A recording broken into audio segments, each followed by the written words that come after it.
Welcome back to the 85th online episode of Peacetime, hosted every Sunday morning by Peace Point with myself, Phra Nicholas Thanissaro, coming to you today from DIMC in Azusa, California.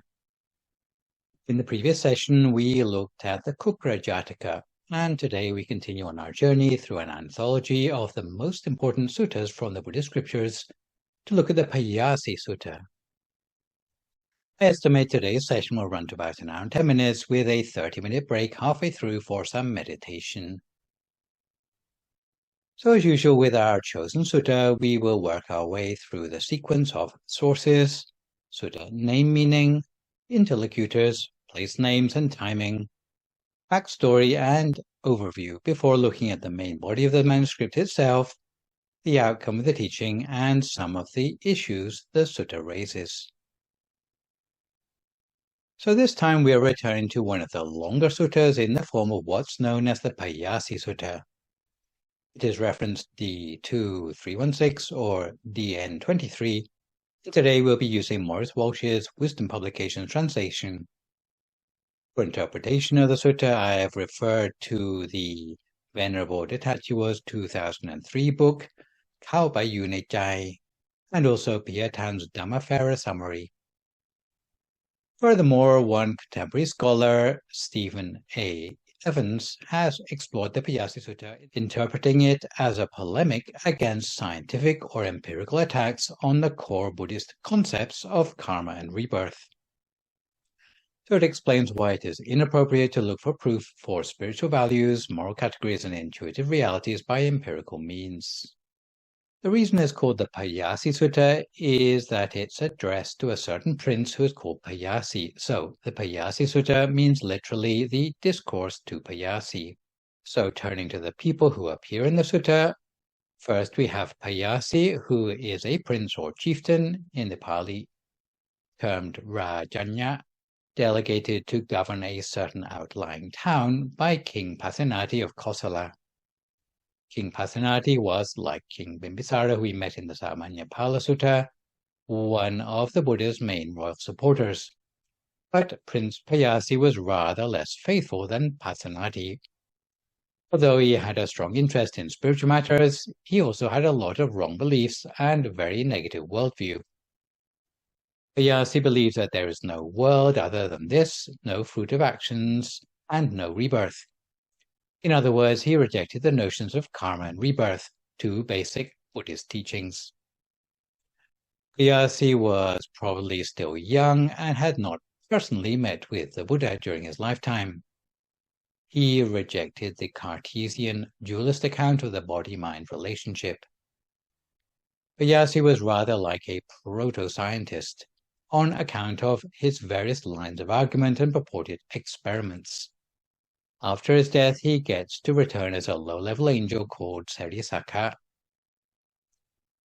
As for his debating partner, this was an elder monk called Kumara Kassapa. He was one of the enlightened disciples of the Buddha who was very well known for his ability to explain things in detail, and was especially good in dialogue with others. Wherever he went, people would flock to hear his teachings because often he could explain things in detail which they'd only heard in brief from the Buddha. In fact, Kumara Kassapa was very much born to be. His mother was a nun, which might sound like a bit of an impossibility. How could nuns have children? Well, some women were married before they became nuns. In this particular case, having failed to obtain her parents' consent to become a nun, Kumara Kassapa's mother married, and only later, with her husband's consent, was she able to join the order, not knowing that she was already with child. But after a short time it started to show, and if she had conceived as a nun, then she would get kicked out of the monkhood. And again we meet with the personage of Devadatta, who you will remember from the Samanyapala Sutta. Usually he said everything that was contrary to good sense. He advised, oh, you don't need to wait to find out how this nun got pregnant, just throw her out of the order. By contrast, the Buddha wasn't rash in his decision-making. He entrusted the matter to Ubali, who advised, no, we are going to form a committee to give an opinion about this, and more importantly, we're going to wait until the full term of the pregnancy, and then by counting backwards, we will know when the baby was conceived. In good time, we will know whether she is guilty of a transgression of the monastic rules or not. It turned out that the length of time between the birth of the baby and her ordination was less than the 9 months, or 10 months as it was in those days, so she cleared her name. Her baby, Kumara Kassapa, was adopted by a prince and grew up in the royal palace. His mother later attained enlightenment, so Kumara Kassapa was the child of a subsequently enlightened nun. Gawampati was a post-Buddha enlightened monk who was as gifted in mental powers as the Venerable Mahamoggallana had been before him. Uttara the Brahmin was Prince Pāyāsi's attendant in charge of giving alms to the monks on the prince's behalf, and was later reborn as an angel called Uttara in the second level of heaven. Moving on to place names, the sutta was given at Setavia, Kosala, in a Simsapa or rosewood forest. In terms of timing, it occurred just after the Buddha's parinibbana and the distribution of his relics. According to the Vimalawatu commentary, the events took place just before the rains retreat when the first council was held in Rajagaha, which raised the question why, if the sutta was given after the time of the Buddha, it is still retained in the Theravada Buddhist scriptures. It's very likely the story was actually told by the Council of Elders, not necessarily those running the first council, but with the objective to encourage the post-Buddha laity to be disciplined and generous in their support of the monastic order. Without the personal charisma of the Buddha, the monastics at the time would probably have had to find a new source for faith or a way to inspire the supporters in the laity to support the Sangha in the Buddha's absence. That is, especially to talk about the importance of the doctrines of karma and rebirth. More specifically, as related at the end of the sutta, any kind of generosity directed at the Sangha, even without the Buddha still alive, brings heavenly rebirth for the supporter, and refined gifts to the Sangha bring a yet higher heavenly rebirth. Though Prince Pāyāsi had an interest in many spiritual things, he was entangled in wrong views because he had made some attempts to do what in those days might be considered scientific experiments, and he had come to the conclusion that when people die, then that is the end of the story. It's not that Prince Pāyāsi hadn't tried to believe in metaphysical phenomena, but rather like an empiricist or a scientist in the present day, he didn't believe in anything without empirical proof. Since matters of death and the afterlife enter the domain of metaphysics, even with modern technology, such issues are hard to research in a satisfactory way by empirical means. If you want to conduct an experiment on destinations after death, and you want incontrovertible proof, then you have to die for yourself to know for sure. Generally speaking, the methodology of science is not very well suited to the subject matter which concerns people's subjective experience, especially when the things you experience are very difficult to share with other people. You can't just fill in a survey. You can't replicate the experiment independently, and it's not verifiable by other people. Scientific proof requires a statistical significance of at least 0.05, which means phenomena need to happen 95% of the time. Supposing 95% people who meditate become happier as a result, then it would be scientific proof of the efficacy of meditation. Even so, you may not be able to say what happened during the meditation, but you can talk about the results from the point of view of a change in survey filling behavior. However, for matters of life and death, then you can come up against a whole lot of additional problems. It's not that there's never been research done on the experiences of the dying. The experiences of those reporting near-death experiences involve overwhelming numbers, but still it is a body of evidence which scientists have had to leave unexplained or treat as an outlier.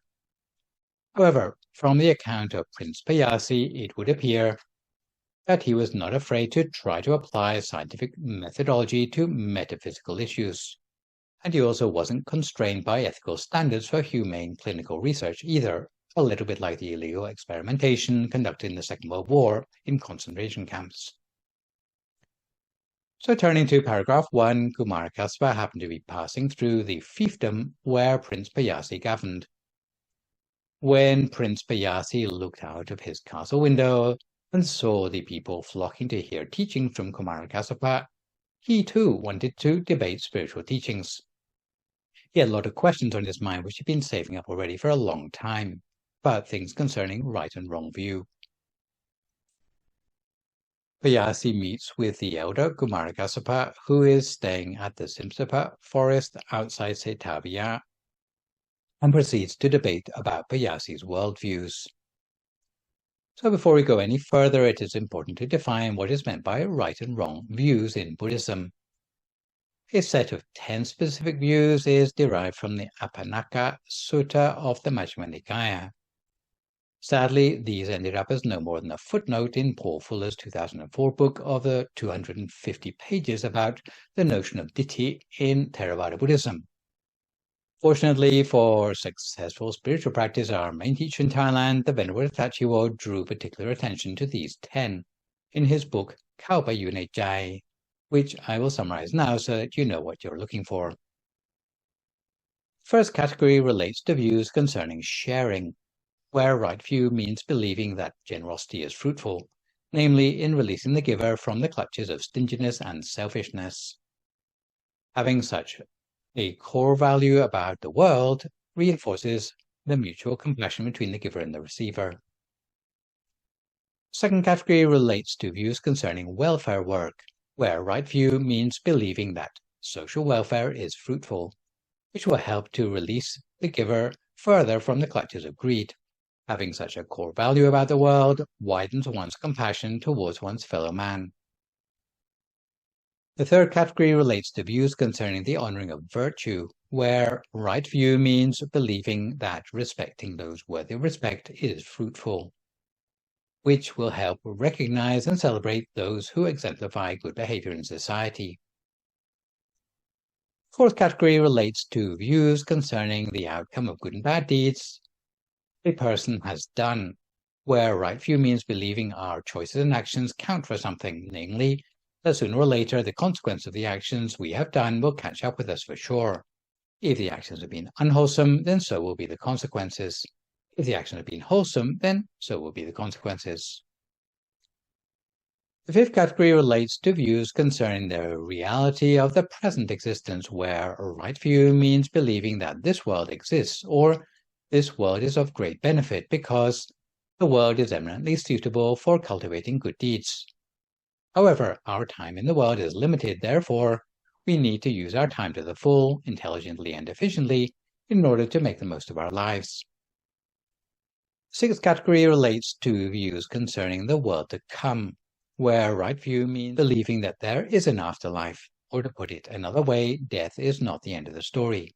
The quality of our existence in the world to come depends on the good and bad karma we have done ourselves, chiefly in our present existence, so that no one can afford to behave recklessly during their life. Seventh category relates to views concerning our debt of gratitude to our mother, where right view means believing that a mother exists, or we have a debt of gratitude to our mother for her virtues towards us. Consequently, we ought to take all available opportunities to repay our debt of gratitude to our mother. The eighth category relates to views concerning our debt of gratitude to our father, where right view means believing that a father exists, or we have a debt of gratitude to our father in just the same way that we have a debt of gratitude to our mother. The ninth category relates to views concerning spontaneously arising beings, where right view means believing that spontaneous arising exists, or beings outside the human and animal realms are a very real possibility for our future rebirth in realms beyond what meets the naked eye. The 10th and last category relates to views concerning the existence of wise enlightened ones, where right view means believing that wise enlightened ones exist, or those who have attained Buddhahood or arahantship exist. Such people are able to have meditational insight into the reality of this world and the next through their own earnest striving, and through compassion have shared their insights with less perceptive beings. The reason why the Buddha selected this particular set of worldviews is that if your outlook on the world corresponds with these, then you entertain the possibility in your mind that practicing and training your mind will lead to some sort of progress and self-improvement. But if you deny the efficacy of, let's say, mental practice, or the goodness of others around you, or the goodness of actions at all, then what's the point of even trying? You may as well just go lie down in a forest somewhere and wait for your expiry date. So right view is the basis upon which the whole of our spiritual practice is founded. If a person doesn't have right view, then the outlook they have on the world is one which basically denies the point of even trying to train yourself spiritually. And we'll see now how this is connected with the sutta that we are studying today. So an overview of the arguments which Pāyāsi used to defend his worldview were 10 in all.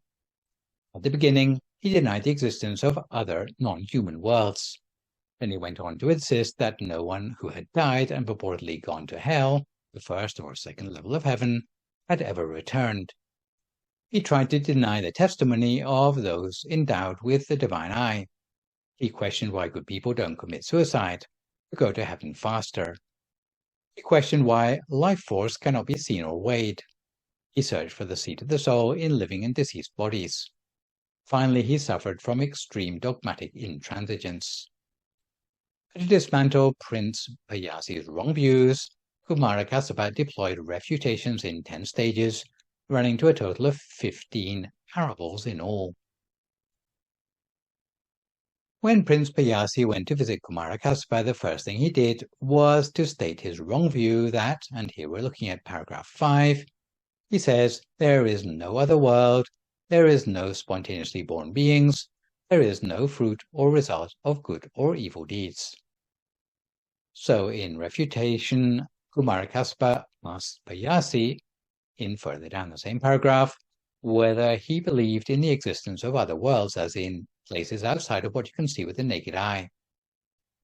So he was asking if the prince believed in anything apart from the human and animal realms. The Prince Pāyāsi responded that he didn't.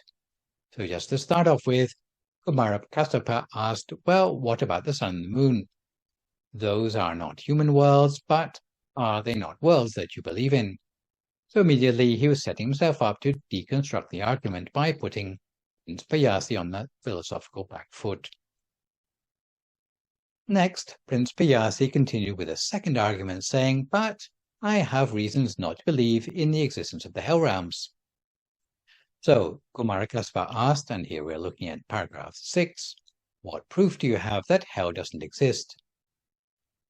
Pāyāsi said, well, I have conducted a certain experiment whereby whenever I hear in my kingdom that a particularly wicked person is on their deathbed, I will go and visit them and get them to promise me that when they get to where they're going, and for sure they'd be going on their way to a hell realm, if such a place existed when they got there, that they come back and tell me about it. So far, I've told lots of people to do this, and not a single one of them has ever come back to tell me about it. So this proves that hell doesn't really exist. It's just a figment of all those spiritual priests' imagination, and there's nothing for us to worry about. Well, what would you think about that? Did Prince Pāyāsi get a large enough sample for a 0.05 statistical significance? And turning to paragraph 7, Kumarakassapa was not fazed by Pāyāsi's argument. As a refutation, he presented a parable about an executioner. So, an executioner oversees a prisoner who has been sentenced to death for a life of crime. And now he is approaching the day of his execution. So just as he's being paraded around the town on his way to the gallows or the guillotine, supposing the prisoner said to the executioner, hang on a minute, just before I have my head chopped off, I just want to say goodbye to some of my relatives who I'd forgotten about. Do you think the executioner would just fit in with an ankle monitor and give him half a day of compassionate leave? Generally, executioners don't trust death row prisoners to come back dutifully from home leave. Any excuse the condemned prisoner has only adds to everyone's suspicion that they're going to do a runner. In the same way, if a person has died and falls into the hell realms, they may not have executioners to look after them, but they do have a whole lot of very different looking characters, usually in red loincloths with bulging eyes and curly hair. However, they would have the same attitude as the executioner, that they don't let anyone out of their sight until they've had their karmic retribution expiated.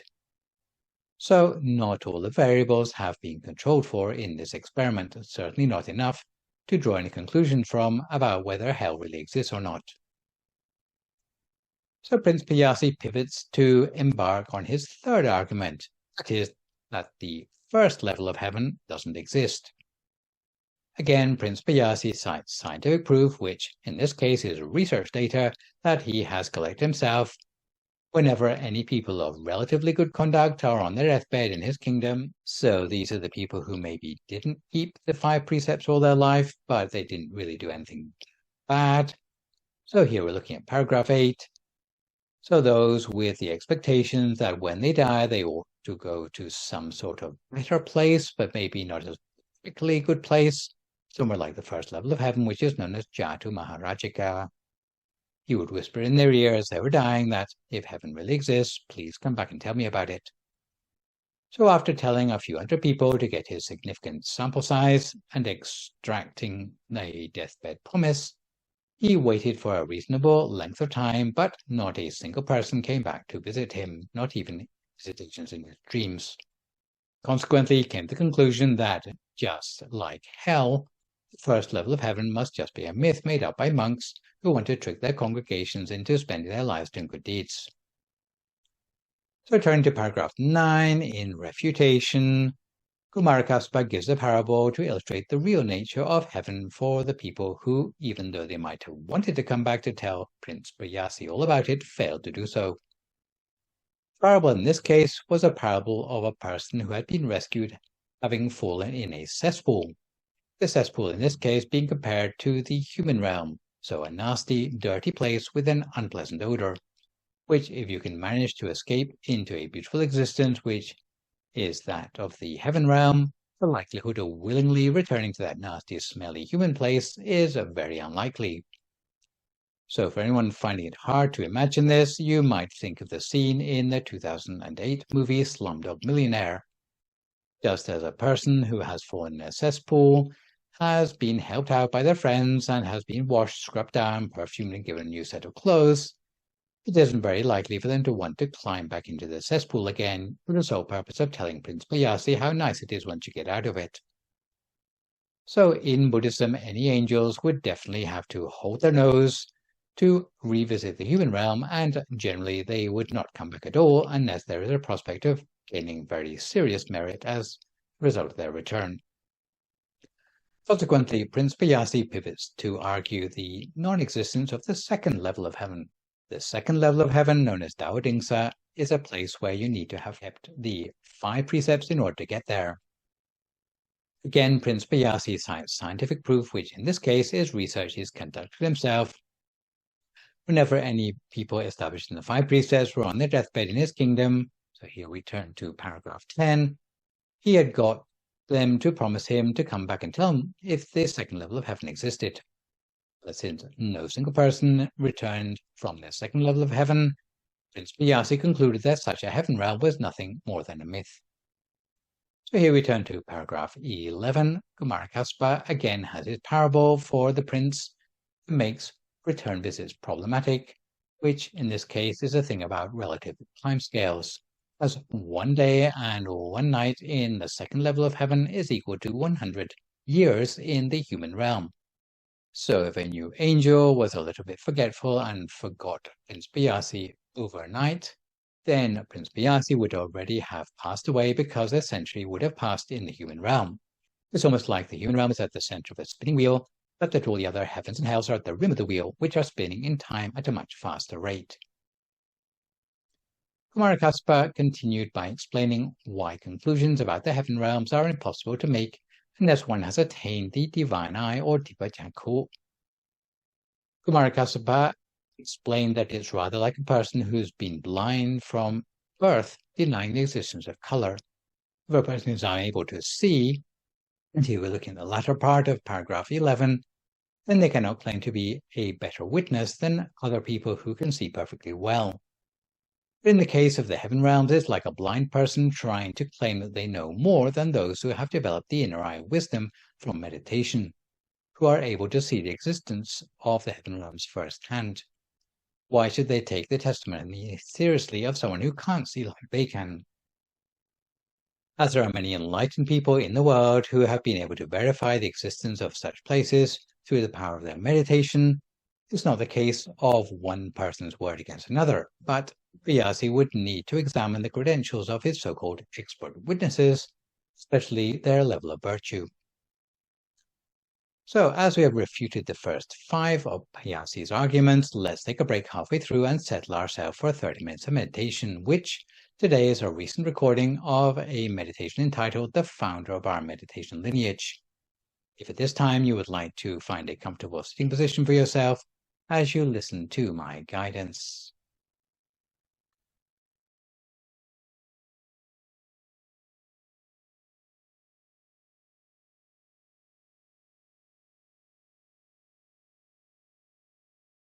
If you'd like to make sure that you're sitting comfortably for a meditation practice, settling yourself into a comfortable posture, either sitting on a cushion, a meditation mat, or perhaps sitting on a straight-back chair. If you're sitting cross-legged, then make sure both of your knees reach as far as the floor. Perhaps supporting yourself with blankets or towels if your knees don't quite reach. Or setting both feet flat on the floor if you're sitting on a chair.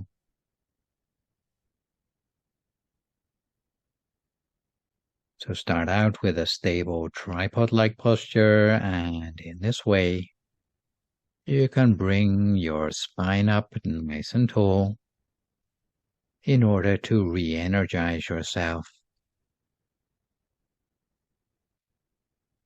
You can let the lower lumbar region relax to its natural shape and allow your hands to rest palm upwards in your lap, with the right hand over the left hand and the index finger of the right hand touching against the thumb of your left hand. Close your eyes very gently. Close your eyes gently, or just cast your gaze softly downwards to the floor in front of you, allowing your eyes to defocus. And then we do what's known as a body scan to relax all the muscles of our body. So we invite a sense of softness to our face. Allow our eyelids to soften, allowing that softness to flow down through our temples in a gentle wave. Allowing our lips to touch only very lightly together as the mouth relaxes, and letting our jawline soften. We relax our neck and let our shoulders drop to their natural height, relaxing our arms, our forearms, our hands and fingers, so that our hands rest only very lightly in our lap. Continuing on down, we relax all the muscles of our torso, chest, trunk, and throughout our core, before relaxing both legs, all the way down to our feet and our toes. Once again, making a check down through the whole of our body to make sure there are no remaining places with any stress or tension anymore. If we do find places where tension still seems to linger on, then we do our best to relax them as far as possible, until it feels as if our whole body has melted away into the atmosphere around us, leaving us with no further worries about our body anymore, and allowing us to turn our attention inward instead.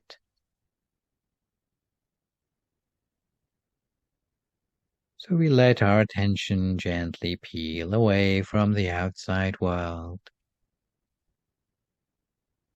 This time allowing us to relax our state of mind by putting aside any worries or concerns about our everyday life. Almost like a person with no past and no future. Entirely focused in the present moment and on the task in hand. So conjuring up a sense of well-being as if that well-being were made up of tiny particles of happiness and joy inside us. Particles of happiness and joy that seem to fill up our body and mind, growing and spreading within us to the point that there's no space left inside us for any other sort of thought. And when we feel relaxed and refreshed, both in body and in mind, very gently and using no effort at all,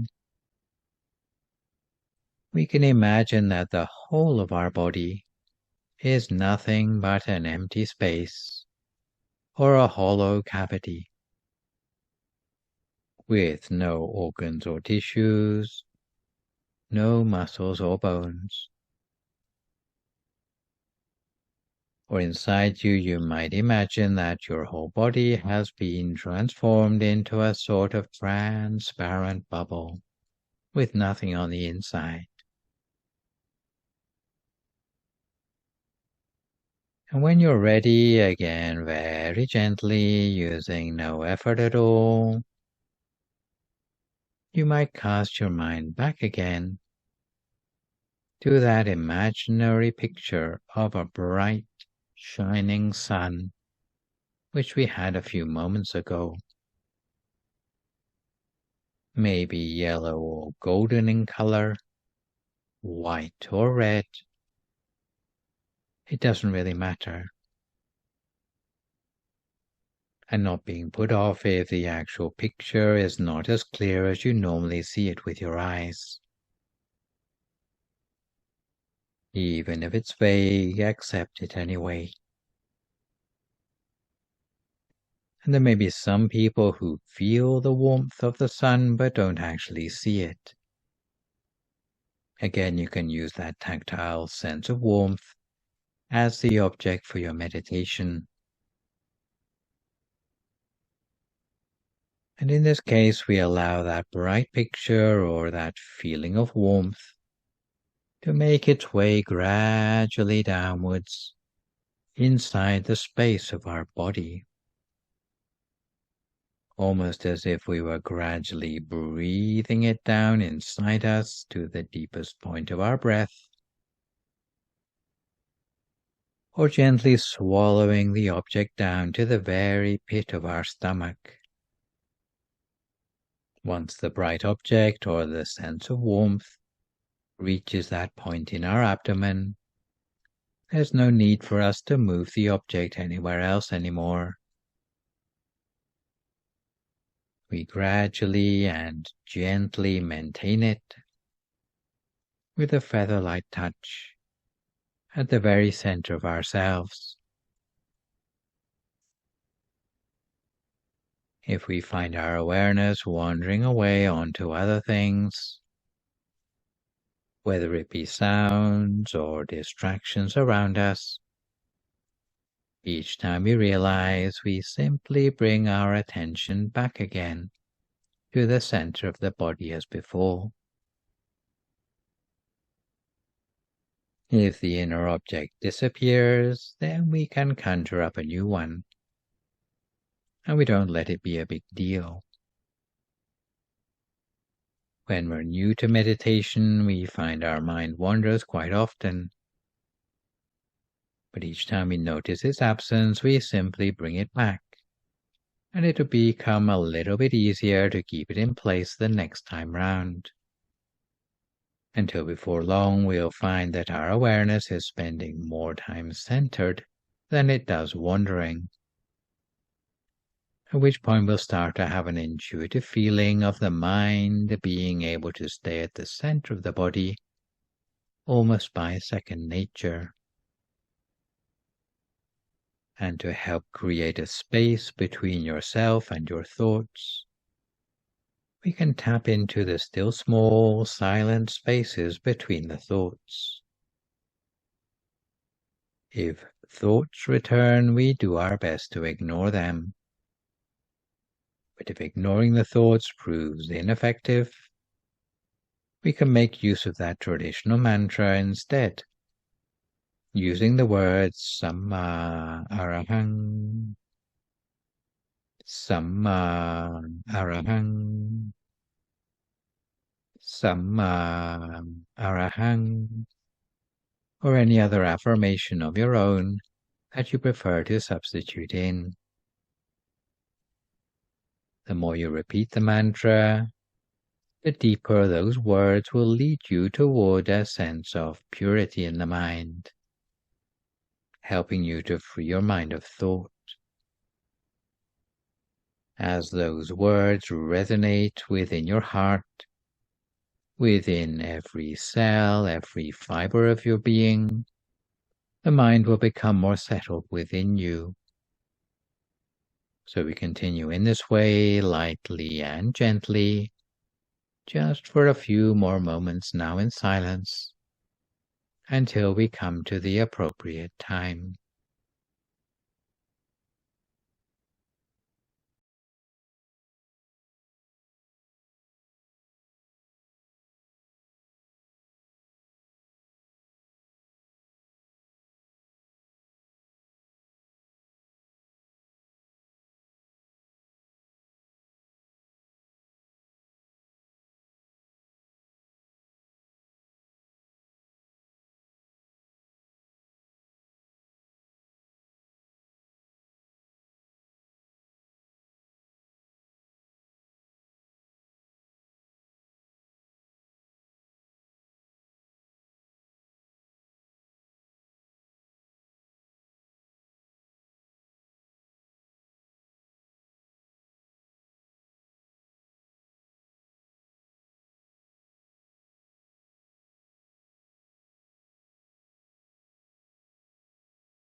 So we continue to keep our mind gently on track at the center of the body the whole of the time, by means of our inner object, whether it's something we see or something we feel inside us. We find our mind slipping away onto other things. Each time we realize, we just bring our attention back again to the center of our body as before.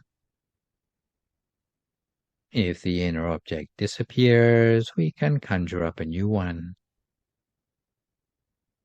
But if it changes, then we just follow it in its new form.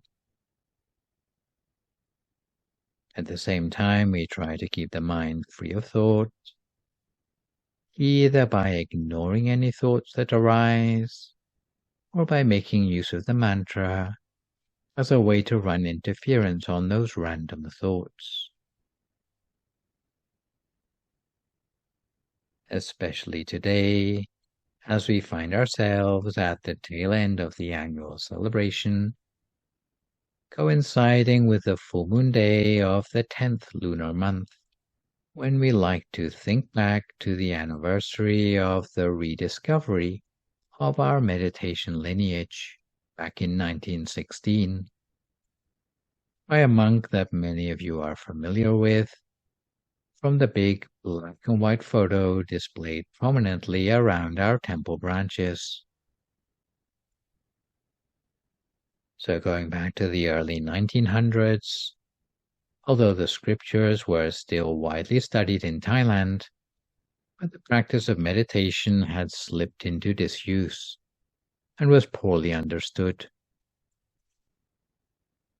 The meditation techniques that remained available to the Thai people were in rather a fragmented condition, rather like a pile of random spare parts that no one could assemble into a functioning car anymore. There were elements of the technique scattered around Thailand with some of the meditation masters of the time, and these corresponded to a style of practice known as Boran Gamatan, or the Southern Esoteric Buddhism, sometimes equated with the Yoga Vajra school, going back to the 16th century and probably much, much earlier than that. But in many places all over Southeast Asia, this meditation technique had slipped from living memory, often because it had been actively suppressed by competing meditation schools that enjoyed royal patronage at the time. So it was left to the great abbot of Wat Pak Nam, also known as Phra Mongkol Thepmuni, and more commonly known as Luang Pu Sot Thanissaro, put these elements back together again as the workable system of meditation that we would recognize today. So it's said that this monk had been ordained for 11 years when he decided to sit down and really put all his knowledge of meditation to the test. By sitting down without moving in the cross-legged position in his temple, initially first thing in the morning, and it was a task which led him to a great deal of discomfort, as if there were pain shooting through the whole of his body, just by maintaining his meditation posture. Nonetheless, he persevered with a technique mostly distinguished by his use of the mantra Samma Arahang, until suddenly, at a certain point in his practice, all the pain suddenly disappeared, and the whole focus of his attention seemed to come together automatically at the center of himself. And the strange thing was that there was a sphere of light that appeared there that looked rather like a crystal ball, which stayed with him no matter what he did, not only while he was meditating, but even as he got up to do other things. He realized that there must be more than just the crystal ball within himself. And again that night he sat down to practice, pulling a meditation all-nighter, where one sits in meditation the whole night long until dawn, again with the crystal sphere at the center of himself, finding himself becoming more and more calm at the center of that sphere, finding a middle way at the center of the sphere, leading to deeper and deeper meditation experiences, until by the time the morning came, he had attained what's known as the body of enlightenment within himself, with an appearance rather like a living Buddha statue made of crystal. And the sense of peace and happiness arising from the attainment that he had never experienced from practicing any other of the meditation techniques available to him made him confident that this was a new path of meditation practice, previously unknown to his generation. And as a result of this attainment, he started to teach this inner pathway of practice more widely, often summarizing the technique with the words that stillness is the key to success, meaning that stillness of the mind, when the mind has overcome all the movement caused by the thoughts, it will allow the mind to go deeper at the center. So the sense of stillness in the mind isn't something that you can force or manufacture. It is something that arises naturally when the thoughts have gradually settled down into silence, leading to a sense of peace within that can reach out for peace in the world.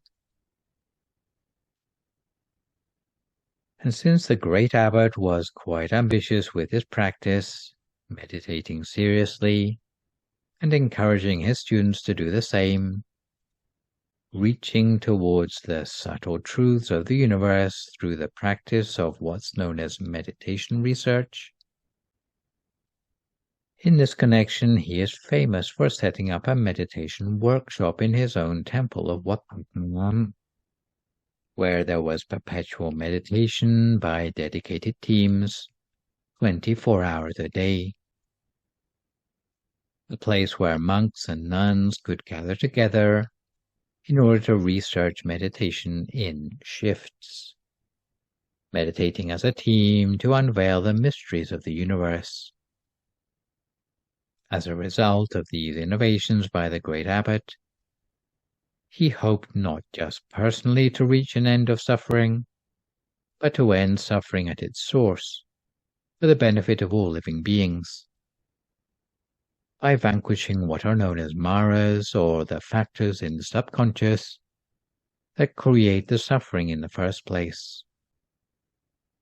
The great abbot was also known to be very forward-looking during his lifetime, being the first monk in Thailand to allow the ordination of non-Thais into the monastic community, with a monk called Kapilavattho from the United Kingdom, who ordained in 1954, and who was later followed by a whole group of other Western monks and nuns, joining the monastic community and eventually being sent back to teach meditation in Western societies towards the end of the 1950s.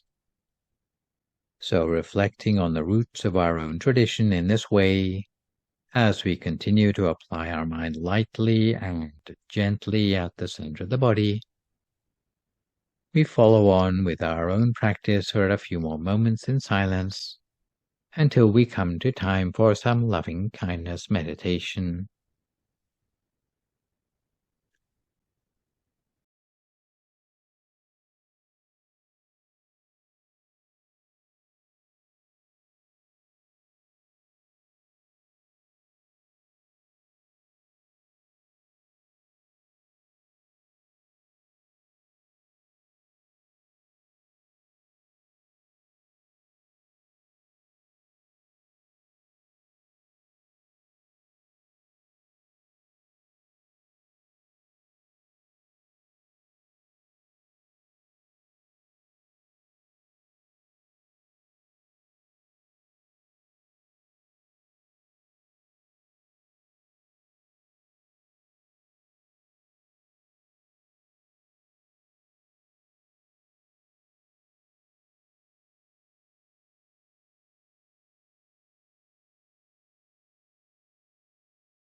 We continue to keep our mind on track at the center of the body the whole of the time, lightly, gently, and continuously, always at the center of whatever inner experience we've built up for ourselves as the result of the meditation so far today.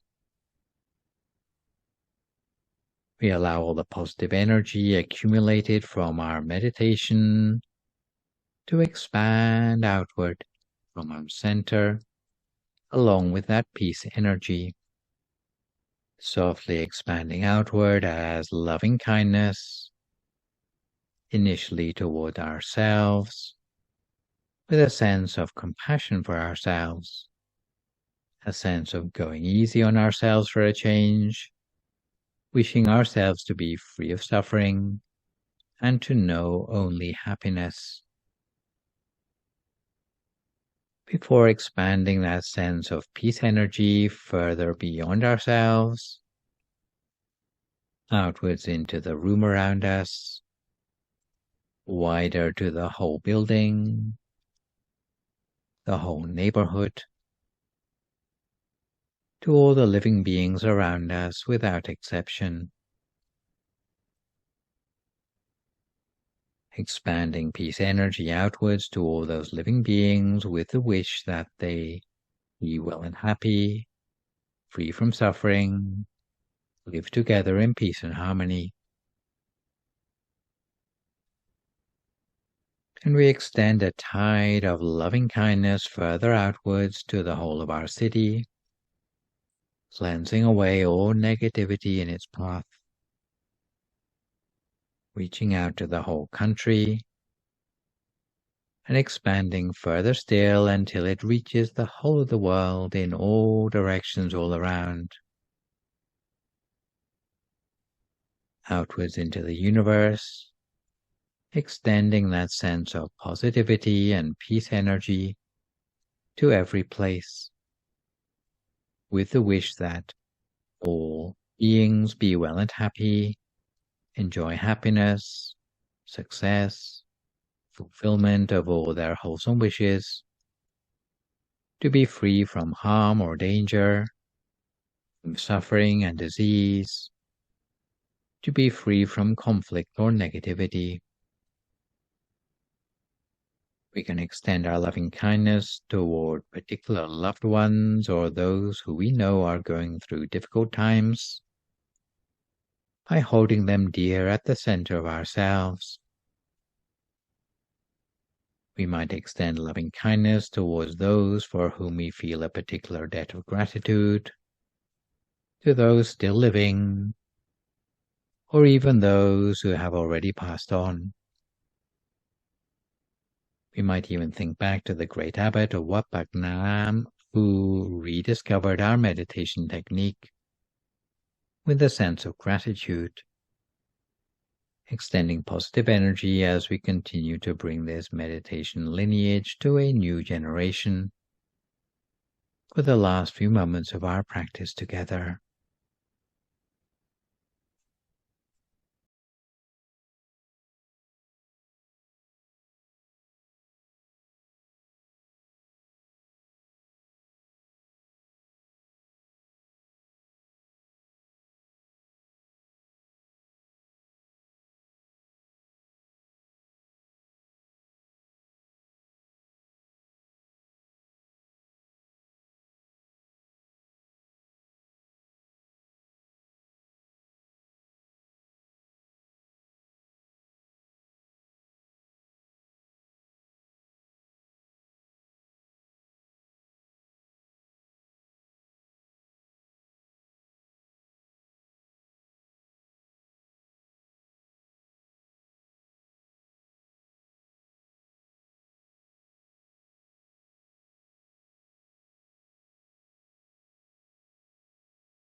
Sappa Putthanupa-vena, Sappa Dhammanupa-vena, Sappa Sankhanupa-vena Sattha Soti Bhavantu Te. So if you'd like to come to the end of your meditation for today, you can gradually open your eyes again. If you feel at all uncomfortable, then slowly try changing to a more comfortable position before gradually finishing your practice. So to pick up where we left off halfway through the refutation of Pāyāsi's so-called proof for his wrong views, and before I continue, I should indicate, for those who might find it uncomfortable listening, that over the next 10 minutes I will be mentioning the word suicide and experiments that are inhumane. So to continue now, without missing a beat, Prince Pāyāsi already had a sixth argument up his sleeve. So here we're looking at paragraph 12. He reasoned that if heaven existed, then monks would certainly be the first to go there because they had done more good deeds than everyone else during their life. If heaven really existed and was everything it was cranked up to be, then those monks should be in a hurry to get to heaven. So you'd see monks committing suicide to get there quicker. And maybe what Pāyāsi didn't consider is that the longer someone stays as a monk, the higher level of heaven that they could go to, because as a monk they would collect up more and more good deeds throughout their life the longer they lived. And the accumulated merits would sustain them in higher levels of heaven for longer. So obviously there are little details like this which Prince Pāyāsi didn't realize. And here we're looking at paragraph 13. As usual, Kumarakaspapa was able to refute Pāyāsi's argument with a parable about squandering the value of something by rushing to get proof for its existence. So this issue was something rather close to Kumarakasppa's own heart, because ill-disposed monks had threatened his own mother with the same brand of impatience when she was carrying him. They wanted to rely on hearsay rather than evidence. Kumarakasppa's refutation was that supposing there is a mother who has a son from her previous marriage, and she remarries and gets pregnant by the new husband. If the unborn child is female, then by Indian law in those days, her half-brother would still get half the inheritance, even though he is not a direct relation of the new father. However, if the new child born were male, then he would be disinherited. So if it's a daughter, he gets some share of the inheritance, but if it's a son, he'll be left penniless when his mother dies. If the half-brother was in a real hurry to know the sex of the unborn child, if he decided to perform a quick invasive surgery on his mother to find out the gender of his new younger sibling, because in the olden days they didn't have things like x-rays, ultrasound, or aseptic operating conditions, the result of his untimely curiosity would be that both the baby and the mother would die. So although he would get the information he was looking for, but the act of seeking the answer would have nullified the reason he wanted the information in the first place. In the same way, monks would not want to commit suicide to rush to see what heaven was like, because they ruin the positive near-death intention that would bring them to heaven in the first place, which is dying with a wholesome state of mind. If you're confused enough to want to kill yourself, then it's not a state of mind which is going to lead you to a fortunate realm when you pass away. It's wrong action, basically murder, but it's murdering yourself. So it's a double whammy of bad action, because it's you who gets saddled with the karmic retribution of committing murder, and you're also the victim. This is why in the Vinaya, even monks who encourage others to commit suicide are considered guilty of murder too. So those like the Samaritans who encourage others not to commit suicide are doing really valuable work, in the estimation of Buddhists anyway. The king's opinions weren't so easily curbed, however, and he presented a seventh argument based on an experiment which he conducted to find out whether body and soul, or body and mind, are two distinct things that separated death. His empirical method to test the assumption was that when a person dies, their soul or their mind will be released from the body. And here we're looking at paragraph 14. To make sure a person dies under controlled experimental conditions, Prince Pāyāsi had a prisoner who was condemned to death anyway, and instead of just chopping off their head, he had them boiled to death in an airtight vessel, with the idea that as soon as the lid was opened after the prisoner's death, If some sort of soul or mind existed separately from the body, it would be seen to escape as soon as the lid was lifted. But, cut to the chase, they opened up the lid and nothing was seen to escape from the airtight vessel. So Pāyāsi cited this as proof that there is no mind-body duality. And if there is no mind separate from the body, then you would be better off spending your time bodybuilding than trying to train your mind in meditation. And now we are looking at paragraph 15, but again, Kumarakaspar had a parable by which to refute Prince Pāyāsi's logic, which was to suppose that when you're dreaming, some part of you is projected in a way that allows you to see this or that country, maybe countries over the sea, while your body is immobile on your bed. So when you're asleep, while your body is lying completely still in your bed, some other part of you is traveling on a trip around the world, getting new experiences while you dream. Kumarakaspar asked if any of the prince's courtiers had ever seen that dreaming part of the king escaping from his bedchamber when they opened his door at night. Since the king admitted that no one had reported seeing his astral projection, Kumarakaspar concluded that in a similar way, although such a thing must exist, you can't expect a person's mental component or spirit after death to be visible to the naked eye. So we come to Prince Pāyāsi's next objection, which reminds me a little bit about the 2003 movie called 21 Grams. The idea for the movie actually came from a flawed experiment by a guy called Duncan McDougall, published in 1907 in Haverhill, Massachusetts, that the body loses 3/4 of an ounce in weight, so 21 grams, immediately after death. So if 21 grams goes missing after death, then this must equate with the weight of the soul of the dearly departed. And here we are looking at paragraph 16. So following the same logic, about 2,000 years earlier, in characteristic style, Prince Pāyāsi thought, well, let's try putting a condemned prisoner on a set of scales, and then strangle them, and measure the weight difference afterwards. Pāyāsi found that there was no difference in weight before and after death. Prince Pāyāsi thought that this was proof that no soul existed or departed the body at death. And here we're looking at paragraph 17. Again, Kumarakaspar refuted Pāyāsi's argument, saying that he'd been wasting his time strangling thieves on scales in such a way because the body gets heavier, not lighter, after death. Any object that grows cold weighs more than it did when it was still warm. That's why it's hard for assassins to move the dead weight of corpses around. Kumarakaspar cited the weight of a piece of iron, which has been heated up and then let cool down. Actually, it becomes denser on the scales. So the main point here is that if there is a spirit or a soul or whatever, then you're not going to be able to find out about its existence by weighing it, because it's not made out of physical material. It's something immaterial or ethereal. So it's like looking for the wrong sort of evidence. For Pāyāsi's next argument, which is the 9th if you've been keeping count, he actually went looking for the place in the body where the soul might reside.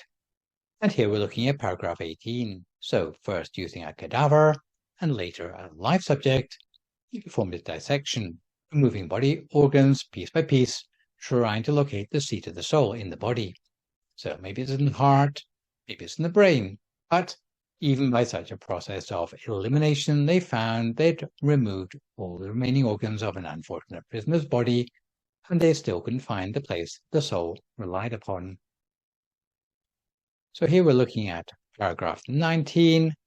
Again, Kumarakaspar had a parable to refute this particular line of reasoning. It is a story about a musician with a conch. So they used to use conch shells before trumpets were invented, and if you blew into one end, then it made a loud trumpeting noise.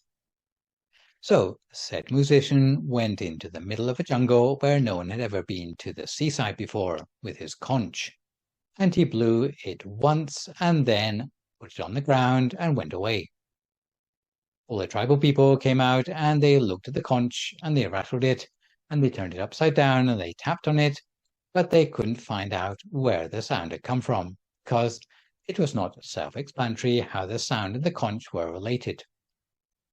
Because what you need to make the sound come out of the conch is a knowledgeable person to blow into one end of it. In the same way, you cannot explain why you have a mind in a body just by looking at the body itself. And this is one reason why in Western science we have so many problems in explaining aspects of the mind as opposed to the nervous system, because most traditional knowledge of anatomy comes from the study of cadavers, not from looking at how living people function at body temperature, with the warmth and vapors in the body, and so on. Western anatomy only studies these things from bodies that are already deceased, so they only know the mechanics and the plumbing. What you might equate with Arthur Koestler's Ghost in the Machine remains a mystery to Western science. And here, we're looking at paragraph 21. Just for good measure, Kumaragopal had a backup parable about a matted hair fire worshipper who, like the ignorant tribesmen, had tried to take apart a pile of firewood to find out where the fire had come from. By this point in the debate, Prince Pāyāsi already knew he had been defeated, but the reason he wouldn't concede defeat by Kumaragopal was fear of embarrassment. He agreed with everything which Kumaragopal was trying to teach him, and realized the flimsiness of his own evidence, but he had run up against the major problem of changing his mind. And here we're looking at paragraph 22. Pāyāsi was afraid of ridicule, to be seen to make a U-turn in his professed beliefs. Knowing this, Kumaragopal gave a further 4 parables about the harm coming from intransigence in the face of wisdom. They all basically give examples of why change can be beneficial. So I won't go into these in full detail, but in brief, we have the parable of the 2 desert caravans, the parable of the dung porter, the parable of the dice players, and the parable of the foragers. And here we're looking at paragraph 23. The first parable on intransigence is about a caravan of merchants who were traveling across a desert who believed the advice from a guy they'd never met before: throw away all their heavy supplies of drinking water so they could make it to the next oasis as quickly as possible. All of them eventually died of thirst in the desert because their advisor had set out to lure them to their deaths. So just because a person offers you advice doesn't mean that that advice is necessarily good. You should reflect on advice and do your due diligence, especially if your life relies on the advice. Next, we are looking at paragraphs 24 and 25. The second parable on intransigence is about a man who found some pig dung in the forest. So pig droppings are not worthless. You can use them for manure. This guy filled up a whole burlap sack of free pig dung and started to carry it back home to his village on his shoulders. Along the way, it started to rain, and all the pig dung washed out of the sack, and by the time he got back to the village, he was smothered from head to foot in pig dung, rendering it worthless, not to speak of the unpleasant odor. Instead of just leaving the pig dung in the forest and returning for it when the weather was better, this is an example of the harm that comes from clinging onto something that is not necessarily beneficial. The third parable on intransigence, and here we're looking at paragraphs 26 and 27, is about 2 strange guys who used to gamble with dice. So the one who threw the higher score would win the bet. One guy was a bad loser, so every time he lost, he'd swallow the offending dice to destroy the evidence. Eventually, his opponent was so frustrated that they painted poison on the dice, and next time the guy lost, he poisoned himself. So the gambler died basically because he could not face up to reality. Fourth parable on intransigence, and here we're looking at paragraphs 28 and 29, concerns 2 friends who went foraging in the forest. The first thing which the friends found in the forest was hemp threads. So both of them loaded up with as much hemp thread as they could carry, and they continued on their journey home, and along the way they came across a pile of hemp cloth. The more intelligent friend discarded the hemp threads and loaded up on the more valuable hemp cloth instead. The less intelligent friend said, "Oh, I already carried these hemp threads a long way. It's a pity to discard them now." So the 2 friends continued on the way, one with a sack of hemp cloth and the other with a sack of hemp threads. Along the way, they came across successively more valuable forage: flax, flax threads, linen cloth, cotton, custom threads, cloth, iron, copper, tin, lead, silver, and eventually gold. Each time the sensible friend uptraded for the more valuable forage. But the less intelligent friend had the same excuse about having carried the hemp threads a long way already. Eventually, the two of them arrived back at their home village, and all the villagers came out to welcome them. They praised the intelligent friend for finding gold and mocked the less intelligent friend for choosing hemp threads. Because the latter was attached to the first thing he found, he lost out. In just the same way, Prince Pāyāsi had availed himself of a whole lot of views about the world, simply because they were the first views which he'd come across. If he'd been a more sensible person, if later he had come across views that were more accurate, he should not have been embarrassed to uptrade. And this was a point where Prince Pāyāsi actually gave in. The result of the whole sutta was that Prince Pāyāsi declared that from that time onwards, he would like to be a follower of the teachings of the Buddha and relinquished his wrong views. He requested to take refuge in the Buddha, the Dhamma, and the Sangha, and to be regarded as a lay person in Buddhism for the rest of his life. So here we're looking at paragraph 30.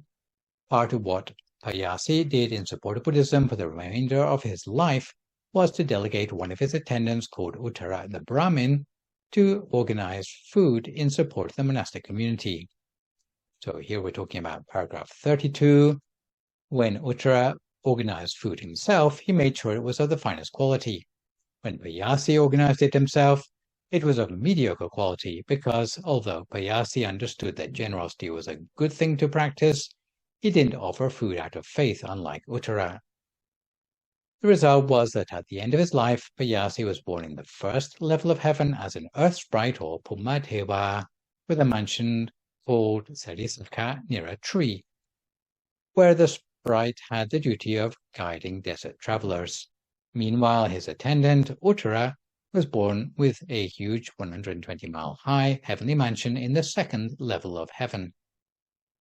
So here we're looking at paragraphs 33 and 34. The difference between the two was discovered by a monk called Gawampati Thera. So apart from supporting the importance of right view, this sutta gives the idea of a higher rebirth coming from support for the Sangha, where alms are given out of faith and respect. So what I've described today has been a sutta about Prince Pāyāsi, who was a prototypical scientist or empiricist trying to find out about metaphysical matters. It's particularly interesting because it deals with many aspects of metaphysics, heaven, hell, and all the things invisible to the naked eye. What we see from this particular sutta is that although it may be hard to get proof for these metaphysical phenomena by scientific means, it doesn't mean that there's no proof available. However, the way to find proof for these things is by a slightly different subjective methodology. What we are doing when we study about meditation and about ourselves on a deeper level is, in fact, scientific in a way as well, but it's not exactly empirical or repeatable. It is scientific in as far as we repeatedly try to explore subjective aspects of our own inner experience. And it's something which no one else can do in our place. We can't get some research institute to carry out the research for us. It is something which each of us has to do for ourselves. Unfortunately, we don't have someone like Kumarakassapa to knock down each of our arguments concerning wrong view, but firsthand we can go step by step through the practice of meditation to evaluate the arguments and the truth or otherwise of each worldview in a way that will lead us to undeniable understanding. If someone else tells you, even in the most convincing way, about the existence of heaven or hell, the previous life or the next, it would be very hard to believe them more than 99% of the time, even if they're the most convincing person in the world. But if you're able to examine these things firsthand, then this will be much more compelling than other people's opinions, and would be a much more satisfactory way to learn about the nature of life, the mind-body divide, and what happens to us beyond the realm of death. So this is one example of how we can work with proof in Buddhism from the point of view of dialogue. The second thought is that historically more recent schools of Buddhist philosophy, sometimes known as the mind-only or Yogacara, not to be confused with Yoga Vachara, explain that heaven and hell are nothing more than states of consciousness. When we are happy, then even without dying, we are already in heaven. When we are going through a bad patch in our lives because of the mental torment, then that's when we are in hell. But what we learn from the Pāyāsi Sutta, and perhaps from other places in the early Buddhist scriptures, is complacent to think that states of mind are all there is at the expense of phenomena such as heaven or hell as realms of existence. For sure, we experience ups and downs in life, so that some days we will feel more cheerful than others. But that doesn't mean you've actually been to heaven and hell, because once you reach the end of this life, when your quality of mind suddenly becomes much more important than while it was contained in your body, because your body is dead and buried, then there are not only states of mind, but there are states of existence where we have to go and stay for a long, long time, where that state of mind becomes our state of being. That is why we can't afford to be reckless about thinking that heaven and hell can be disregarded as figments of the imagination. However, if you do have doubts, like Prince Pāyāsi did, about the existence of these realms to the extent that you think there's no point in doing good deeds in your life, because it won't make any difference to where you go after you die, then perhaps you should just do good deeds anyway for the good it brings you in society between now and the end of your life. If heaven and hell are not the best motivator for you, at least think about how you're treating others in the world in order to uphold human dignity and so on. That should be a good enough reason for you to do good things in your life. And as for whether heaven and hell are really realms of existence or not, at least when you come to the point in your life when you're in a position to judge it firsthand, the goodness you've stored up for yourself will not be wasted if it turns out that heaven and hell actually do exist. So today's sutta has perhaps given you a newfound awareness of how old empirical thinking occurred in human history, but at the same time the importance of being a good friend both to yourself and others in the sense of encouraging right view. It's especially important for those in positions of spiritual leadership, and really no less important for anyone with the authority to make decisions about the welfare of the wider community. So for today, we've been looking at the Pāyāsi Sutta. For my next live session online, which will, fingers crossed, be a week on Sunday morning, we move on to look at the Aggañña Sutta, which is a teaching about the Buddhist version of Genesis. For good measure, I'd like to remind viewers that you can email your questions about meditation and what you've heard in the lecture to the email address that you can see spelled out in this slide. And I'll do my best to answer these on my next session. In the meantime, try to avoid recklessness or complacency as we continue to deal with the knock-on health and economic effects of the pandemic. Maintain a positive mood, speak only positive words, forgive others, extend good wishes to others, and meditate daily.